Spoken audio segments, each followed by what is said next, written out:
महायुतीतील राष्ट्रवादी अजित पवार गट जिल्ह्यात ठरला मोठा भाऊ। 7 पैकी 7 जागा जिंकत नाशिक जिल्हा ठरला अजित पवार गटाचा बालेकिल्ला।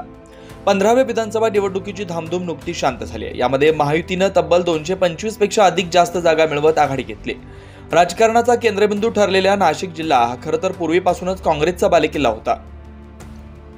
शरद पवारांच्या राष्ट्रवादी काँग्रेस पक्षाच्या स्थापनेपासून नाशिक हा त्यांचा बालेकिल्ला झाला।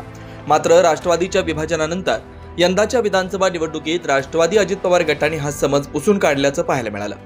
या विधानसभेत राष्ट्रवादी अजित पवार गटाला महायुतीच्या जागा वाटपात 7 जागा मिळाल्या होत्या। अजित पवार गटानं जिल्ह्यात या 7ही जागांवर विजय मिळवला। 2019ला काँग्रेस पक्षातून निवडून आलेले आमदार हिरामन खोसकर यांनी विधानसभा निवडणुकीच्या काही दिवस आधी राष्ट्रवादी अजित पवार गटात प्रवेश केला। स्वतः अजित पवार यांनी तब्बल 2 वेळा नाशिक दौरा करत प्रचाराचा रंग भरला होता। त्यातही त्यांनी गुलाबी रंगाचं जॅकेटसह सर्व प्रचार गुलाबमय करत लाडक्या बहिणींना राष्ट्रवादीशी जोडण्याचा प्रयत्न केला। तसेच प्रत्येक उमेदवाराच्या पाठीशी आवश्यक ते सर्व बळ उभं करतानाच लोकसभेसारखी गंमत यावेळी करू नका असं आवाहन देखील केलं होतं। त्यातच सजग झालेल्या उमेदवारांनी देखील प्रचारात सर्व प्रकारे जोर लावल्याचं पाहायला मिळालं।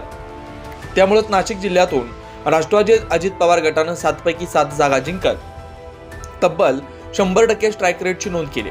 तसेच महायुतीतील सर्वाधिक जागांवरील विजेता पक्ष ठरला आहे। त्यामुळे महायुतीचा नाशिक जिल्ह्यातील मोठा भाऊ हा राष्ट्रवादी अजित पवार गटच ठरला असल्याचं बोललं जात आहे।